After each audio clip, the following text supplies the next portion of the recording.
Vi ska då titta på antalet nollställen och extrempunkter hos polynom.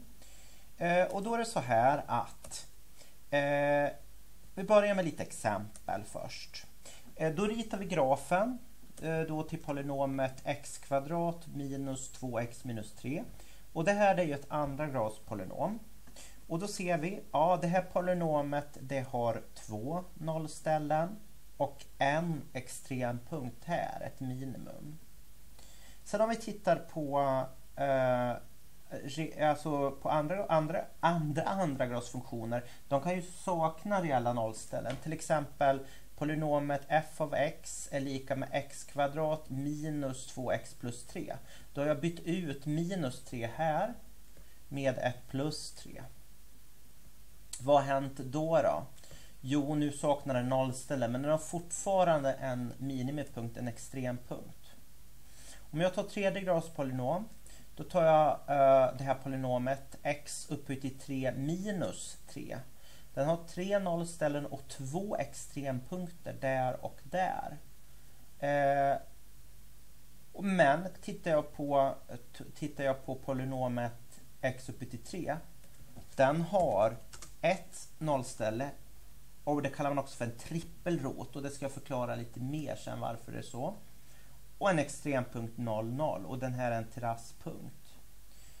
Om man säger rent allmänt, då kan man säga att ett polynom av grad n, den har högst en stycken nollställen och n minus 1 extrempunkter. Den behöver inte ha så här många reella nollställen. Det är högst, så den kan ha mindre också. Men den kan inte ha mer. Då ska vi se. Jag tänkte vi ska kolla också på lite exempel här.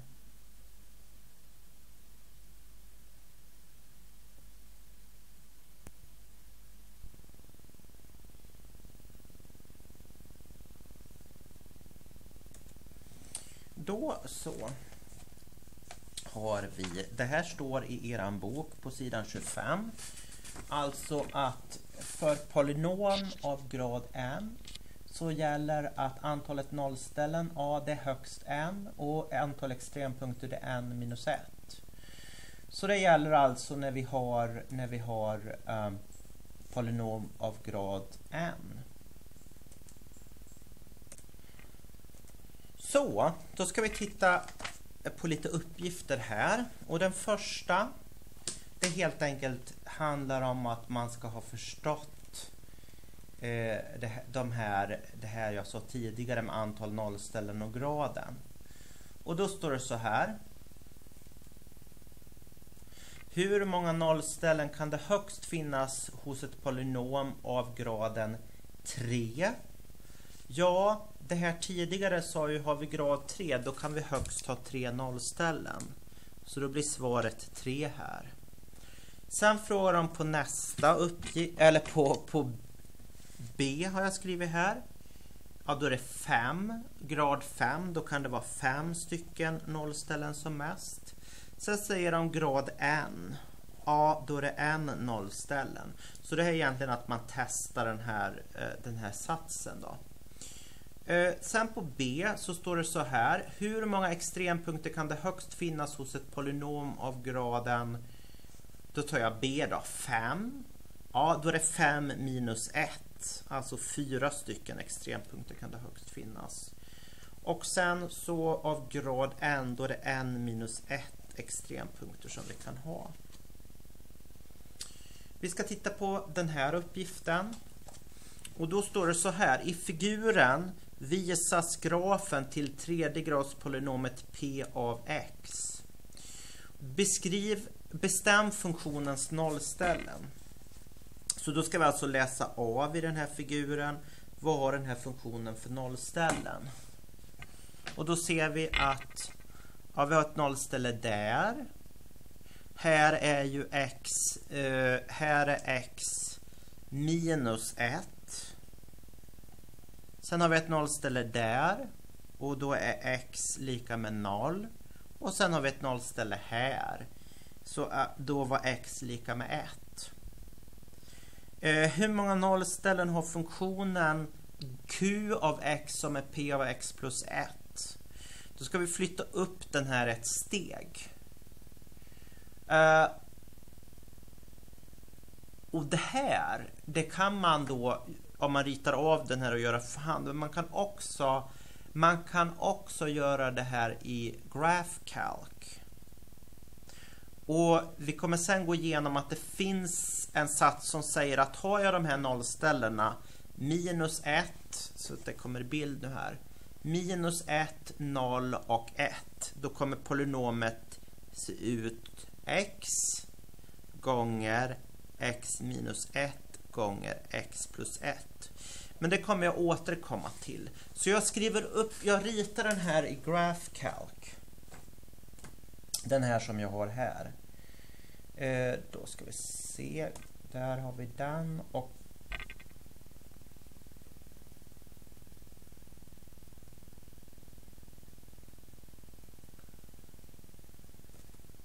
här.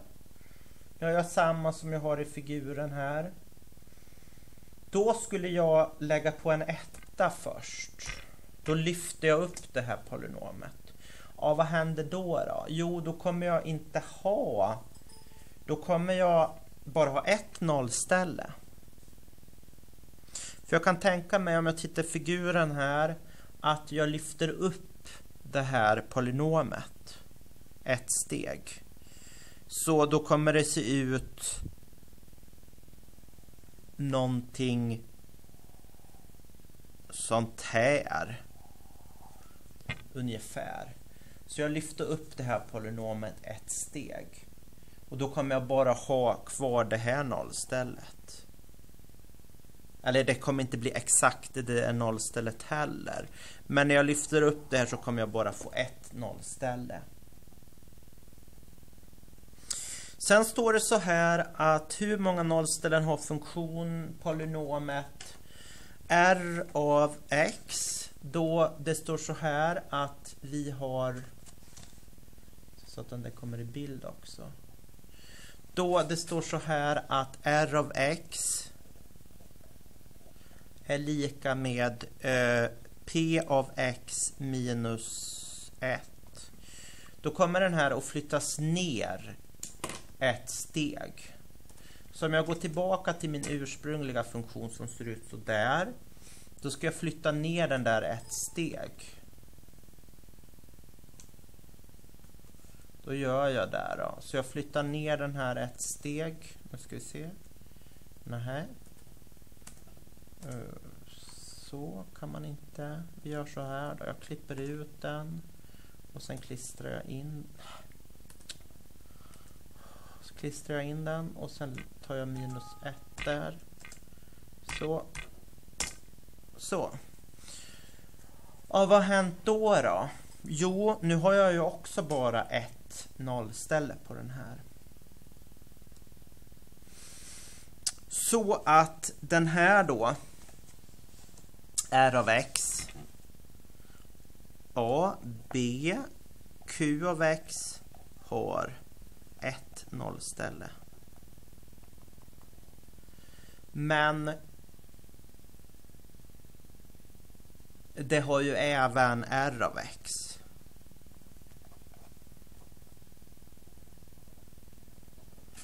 Så jag flyttar upp den här och jag flyttar ner den.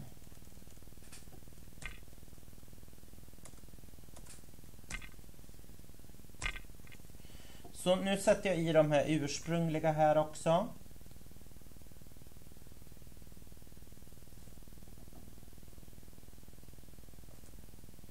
Ska vi se. Plus x. Så. Så min gröna här är den som jag flyttar neråt. Sen kan jag även ta med den på som jag flyttar uppåt. Då har jag minus x upphöjt till 3 plus x plus 1. Ska vi se, kryssa i den där också. Nu fick jag den. Så att jag flyttar alltså upp och ner då, men annars ser de likadana ut.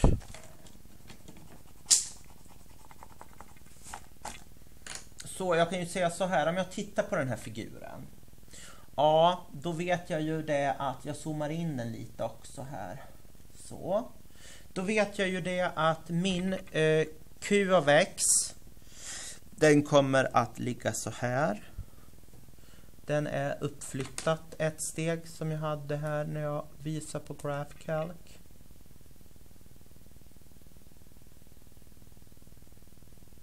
Där. Den var uppflyttat ett steg. Och sen den andra var nerflyttad ett steg. Så den här då, den var uppflyttat ett steg så. Och den andra, den var nedflyttad ett steg. Så den såg ut någonting sånt där. Och då så fick jag bara ett nollställe på båda de där då.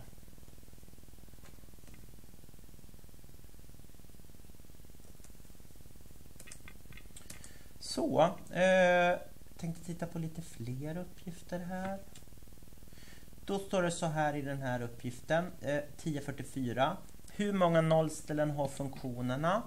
Och då ser jag att y är x plus 1 först. Där, hur många nollställen har x plus 1?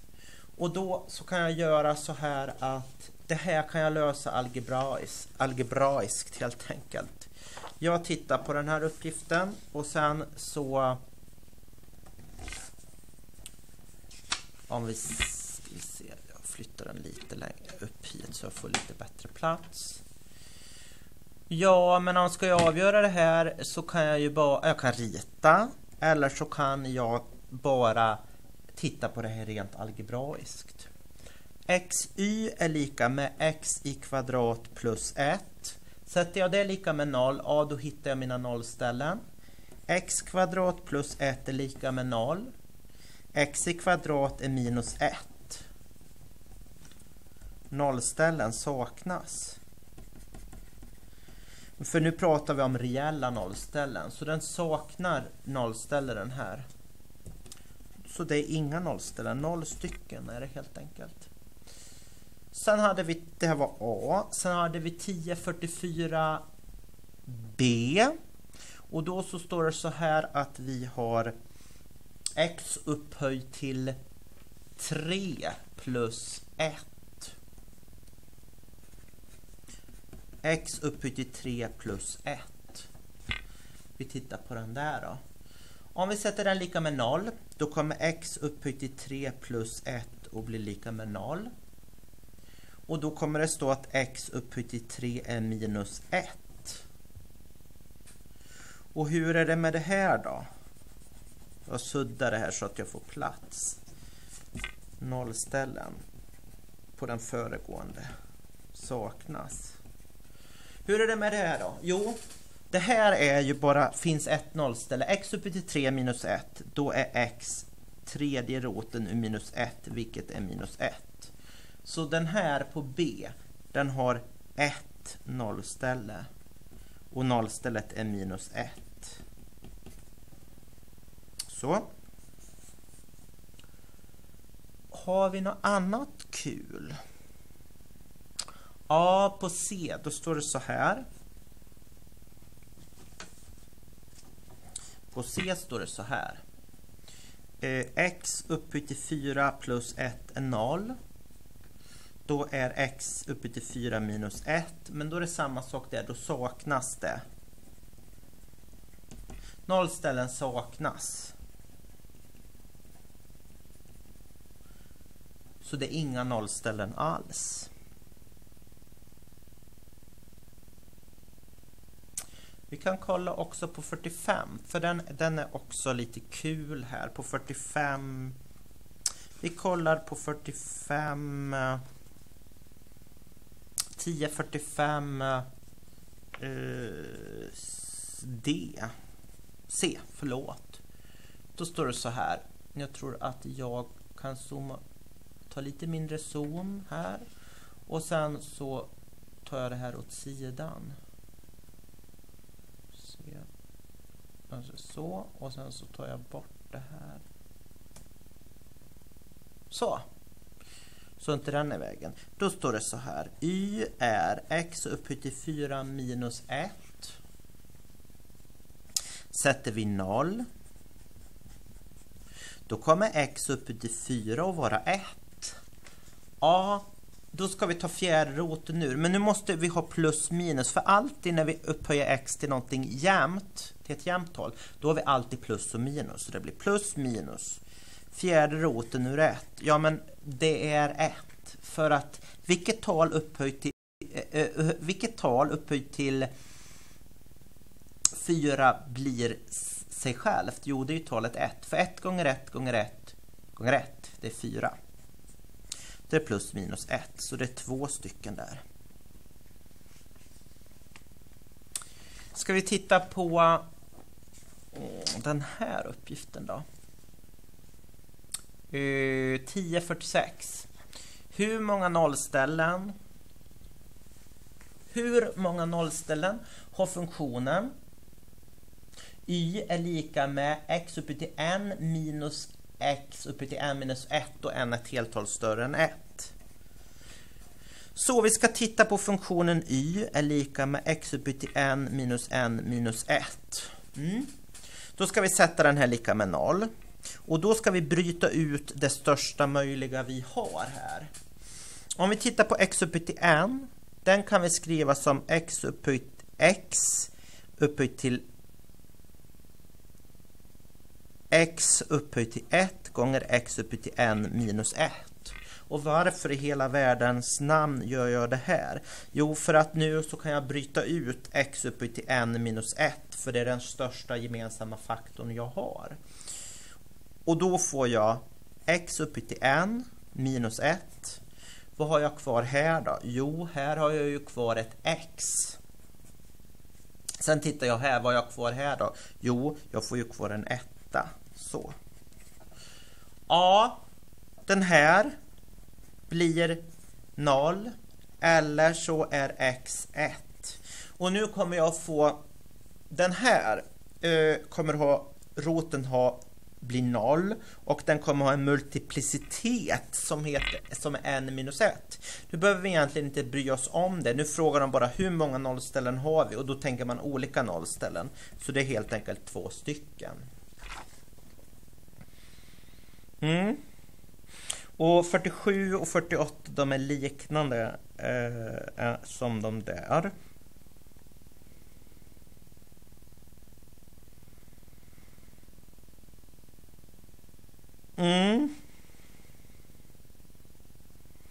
Jag tror att jag stoppar där. Så vi kan väl kolla på 1049 då. Det står så här. Ett polynom av grad 2 har ett nollställe. Kan man dra någon slutsats om extrempunktens placering? Ja, om vi har ett nollställe. Det kan se ut hur som helst. Den kan se ut så där till exempel. Så att har den ett nollställe, då har den vad man kallar en dubbelrot, och då tangerar den x-axeln. Så att extrempunkten ligger på nollstället. För att det finns inget annat alternativ. Om jag har en andra gradare och den har bara ett nollställe, då måste extrempunkten ligga där. Men jag kan både ha en max och en min. Jag vet inte vilken sort det är. Jag skulle lika gärna kunna ha en kurva som ser ut så där. Då så tänkte jag att vi sätter punkt för det här. Och nästa gång så kommer vi att titta på nollställen till faktoriserade polynom.